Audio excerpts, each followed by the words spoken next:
我哋嚟睇下學員 Wing 嘅發球。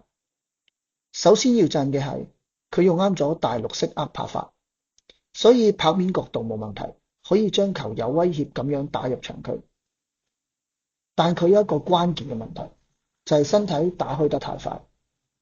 留意睇，佢嘅轉動幾乎全部係靠上半身。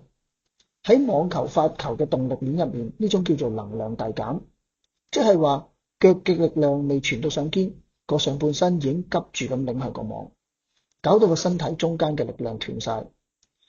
因為 Wing 已經有固定嘅身體記憶，要佢一下子改造由下而上發力係好難嘅，所以我嘅矯正嘅方法係先切斷佢上半身嘅干擾，叫佢暫時完全唔好轉肩，淨係專注做一個動作，前臂內旋。